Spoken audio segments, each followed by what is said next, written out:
Lalaking planong magpagawa ng bakod sa Cabugao, Ilocos Sur, nagnakaw umano ng semento. May ulat Ivy Hernando.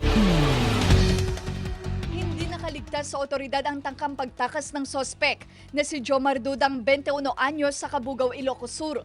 Pasado alauna ng hapon nang mamataan ng gwardya ng kontraktor sa ginagawang tulay sa National Highway ang garong na may kargang mga bag ng semento.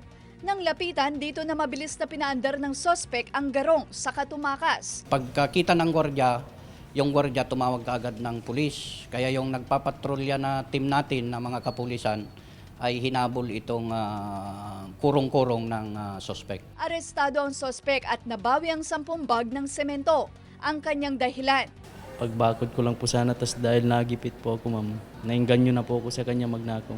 depensa ng sospek. May kasama ito ng isagawa ang krimen pero wala raw nakita ang pulisya. Sabi po nung may-ari, ma'am, sasabihin ko na daw po yung mga kumukuha dyan, ma'am. I-atras po yung kaso ko. May mga ebidensya rin pong video, ma'am.